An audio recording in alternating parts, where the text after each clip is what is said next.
ছুটির দিনের সারাদিনের কাজকর্ম, সাথে রয়েছে রান্নাবান্না। আজকে সব কিছুই তোমাদের সাথে শেয়ার করব। নমস্কার বন্ধুরা, আমি দিয়া। আমার একটি নতুন ভিডিওতে তোমাদের সবাইকে জানাই অনেক অনেক স্বাগত। কেমন আছো সবাই কমেন্টে জানাতে একদমই ভুলো না। প্রথমে তো বললাম আজকে ছুটির দিন মানে রবিবার, আর রবিবার মানেই তো আমাদের জল আনতে হবে। সেই হিসেবে চলে গিয়েছি জল আনতে। অন্যদিন আমরা যেখানে যাই, আজকে না সেখানে জল পাইনি, এই জন্য আরও একটু দূরে যেতে হয়েছিল। সেখান থেকেই জলটা নিয়েছিলাম। আমার যেন যেই জলের মধ্যে মেডিসিন মেশানো থাকে সেই জলটা খেতে বেশি ভালো লাগে। তবে এখানকার জলে মেডিসিনটা মেশানো নাই, তো বেশি একটা আমার ভালো লাগেনি জলটা। তবে কি করব, কুয়োর জল খাওয়ার বদলে টাইম কলের জল নিয়ে যেয়ে খাওয়া বেশি ভালো। অন্যদিন যখন জল নিয়ে যাই তখন এই ব্যাগটা হাতে করে নিয়ে যাই, তো হাতটা একদম ছিঁড়ে যায়, এত ব্যথা হয় আর কষ্ট লাগে। এই জন্য আজকে বাড়ি থেকে বুদ্ধি করে এসেছিলাম আমরা বাইকটার মধ্যে এই ব্যাগটা বেঁধে নিব। বাড়ি থেকেই রশি নিয়ে আসছিলাম, সেটা দিয়েই ভালো মতো করে বেঁধে নিয়েছি। আর জানো, বাড়িতে যাওয়ার পথে না এই যে একটা টানেল দেখতে পারলে না, সেটা পড়ে। আর যদি বৃষ্টি হয় উপর থেকে সারাক্ষণ জল পড়তে থাকে, জায়গাটা দেখতে না আমার বেশ ভালো লাগে। আর যখন উপর দিয়ে ট্রেন যায় তখন তো আরও সুন্দর মনে হয়। তো যাই হোক, বাড়িতে ফিরেই বাড়ির কাজকর্ম করা শুরু করে দিয়েছি। আজকে আমার সব জামা কাপড় ভিজা, এতগুলো নাইটি সব ভিজা। এই জন্য আমাকে আজকে সারাদিন চুড়িদার পরেই থাকতে হবে।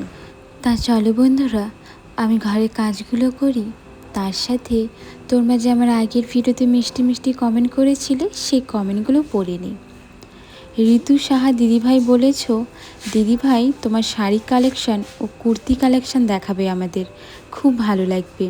অবশ্যই গো, যেহেতু আমাকে কমেন্ট করেছো এবার তো কালেকশানটা দেখাতেই হবে। সুনিতা ব্লগ চ্যানেল থেকে দিদিভাই বলেছ, এটা স্বার্থপর নয় বোন, নিজের যত্ন নিজেকেই নিতে হয়, যা বলেছ।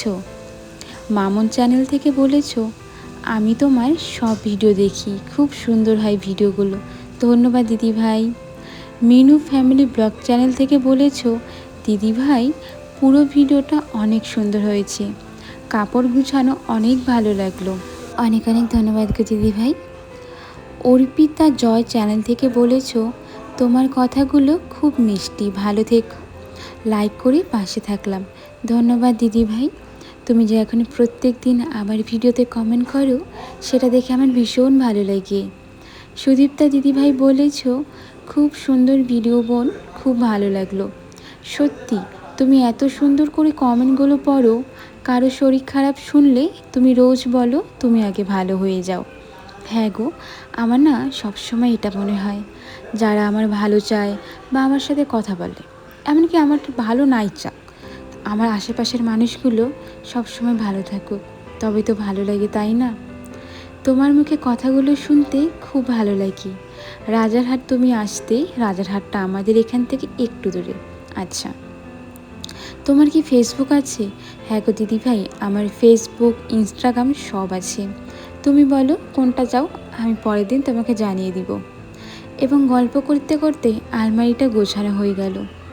বৃষ্টি হলে তোমার কাজ করতে খুবই অসুবিধে হয়, খুব মানে কি বলবো। আমাদের যেহেতু বারান্দা নেই, সব কাজ তো দেখতেই পারছো, 3টা আলাদা আলাদা ঘর, আর নিচের দিকে যেহেতু রান্নাঘর, যে কোনো কাজ করতে গেলেই বা বলতে পারো মানে ঘর থেকে বেরোলেই ডাইরেক্ট বৃষ্টি, সেই জন্যই আর কি যে কোনো কাজ করতে গেলে আমার অসুবিধে হয়ে যায়। যদি আমাদের ঘরের সামনে বারান্দা হতো তাহলে অসুবিধে হতো না। তবে আমরা না বারান্দাটা দিতে আসলে চাইছি না। দেখতেই পারছো আমাদের বাড়িটা কত ছোট, তার উপর 3টে ঘর, রান্নাঘর সব মিলে উঠোনে একদম জায়গা নেই। তার উপরে যদি আরও বারান্দা দেয়, পুরো বাড়িতে একদম হাওয়া আসবে না, গরমে আমরা টিকতেই পারবো না। সব ঘরের থেকে আমার ঘরটাতে একটু বেশি গরম পড়ে। আসলে আমার ঘরের পেছনেই না 2তলা বাড়ি আছে, আর এই দিকটাও বন্ধ, একদম ঘরে হাওয়া আসে না, সবসময় তো গরমই থাকে। তা যাই হোক, অনেক বড় কমেন্ট করেছো, দেখে আমার ভীষণ ভালো লাগলো। তোমার মা একদম ঠিক বলে, আগে খাওয়া দাওয়া করে নিজের শরীর খেয়াল রাখবে, তারপর সব কাজ করবে। হ্যাঁ গো, মা যেটা বলে সেটা শুনি। নাফিসা বলেছ, অনেক সুন্দর ভিডিও আর কথাগুলো আমার অনেক ভালো লাগে। আমি তোমার ভিডিও দেখে অনেক কিছু শিখতে পারি। ধন্যবাদ নাফিসা। ডাক্তার দেখিয়েছ কি নাকি দেখাওনি? অবশ্যই জানিও। দেখো, তোমাদের কিন্তু সব কমেন্ট পড়া হয়ে গেল। এখন আস্তে আস্তে ঘরের কাজগুলো সেরে নিয়ে চলো। বেশ অনেকগুলো কাপড় ছিল, 1 সপ্তাহ ধরে কাজে যায়, সে কাপড়গুলো জমেছিল, সেগুলোই ধুয়ে দিলাম। জানি আজকে শুকোবে না, তবে কি করব, না ধুয়ে দিলে তো উপায় নেই। এই সারাদিনে যেই জল ঝরবে, তারপর ফ্যানের নিচে গিয়ে রশিতে রেখে দিব, কিছুটা হলেও শুকিয়ে যাবে। আর গাড়ি ধোয়া তো আমার প্রত্যেক সপ্তাহের একটা দিনের কাজ, সেটা না ধুলে আমার ভালো লাগে না। পুরো সপ্তাহ ধরে গাড়ি চালায়, আমি তো এটাই বুঝতে পারি না নিজে কেন পরিষ্কার করে না। নোংরা গাড়ি দেখতে কি ভালো লাগে? সে যেমনই হোক না কেন, গাড়ি ভালো হোক খারাপ হোক সেটাতে যায় আসে না। আসলে জিনিসটাকে তো পরিষ্কার রাখা উচিত, তাই না? যতটা পারবো পরিষ্কার রাখা উচিত। আজকে সকালবেলায় আমি দোকানে গিয়েছিলাম, তখন শ্যাম্পু এনেছিলাম 1 টাকা দাম দিয়ে। সেই শ্যাম্পুটা দিয়েই একদম চকচক করে পরিষ্কার করে ধুয়ে নিয়েছি।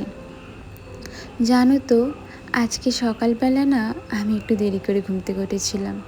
আসলে রাত্রেবেলা ঘুমিয়েছিলাম ওই 11টা, আর সকালের থেকে এত বৃষ্টি হচ্ছিল ঘুমটা ভাঙেনি।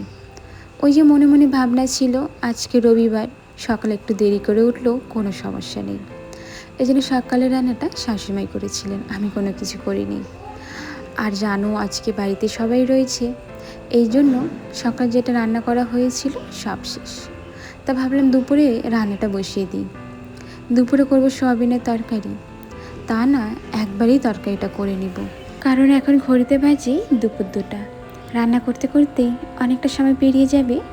তারপর রান্নাবাড়ি শেষ করে বাসন মাজা আর তো টুকিটাকি কাজ থাকে, সেগুলো করতে করতেই কিন্তু সন্ধে হয়ে যাবে। তখন কি আবার রান্না করব? এই জন্য ভেবেছি এখনই একবারে রান্নাটা করে নিই, তাহলে পরে আর ঝামেলা হবে না রাত্রেবেলা। এদিকে চালটা আমি অনেকক্ষণ আগেই ভিজিয়ে রেখেছিলাম, এখন ভালো করে ধুয়ে নিয়ে হাঁড়িতে বসিয়ে দিলাম। সয়াবিনের তরকারি করার জন্য পেঁয়াজগুলো ঝিরিঝিরি করে কেটে নিব। আগে যে কী বলে ওটাকে, ছুরিটা ছিল বা চাকু বলতে পারো, সেটা তো ভেঙে গিয়েছিল। 2 দিন আগে নতুন একটা কিনে আনা হয়েছে। এখন এমন একটা অভ্যাস হয়ে গেছে, আমি বটি দিয়ে কোনো কাজ করতে পারি না, ছুরি হলে আমার বেশ সুবিধে হয়। এদিকে কিন্তু আমি তরকারি করার জন্য আলুটা সিদ্ধ করে নিয়েছি। আজকে ভেবেছি সয়াবিনের তরকারিতে আলুগুলো গোটাই রাখবো, সিদ্ধ করে মানে একটা নাদা নাদা ভাব হয় না, সেরকম করব না। আলুগুলো গোটা গোটা রাখবো, তাহলে খেতে বেশ ভালো লাগে। তো এইদিকে কিন্তু আমি লবণ হলুদ দিয়ে সয়াবিনটাকে লাল লাল করে ভাজা করে নিয়েছি। তোমরা কেমন করে সয়াবিন রান্না করো আমাকে অবশ্যই জানিও। আমি তো 2 বেলার জন্য রান্না করব, একটু ঝোল দিয়ে বানাতে হবে। যদি শুকনো বানাই তাহলে তো একটা তরকারি দিয়ে 2 বেলা হবে না। আমরা 5 জন মানুষ, তাহলে ধরতে গেলে 10 জন মানুষ হবে। 10 জন মানুষের কিন্তু একটু বেশি তরকারি প্রয়োজন। তা যাই হোক, এদিকে পেঁয়াজটাকে লাল লাল করে ভেজে লবণ হলুদ মিট মশলা দিয়ে ভাজা করে আমি কিন্তু আলু আর সয়াবিনটা দিয়ে দিয়েছি। তরকারিটা ওদিকে ফুটছে, ততক্ষণে পাঁপড়টা ভাজা করে নিব।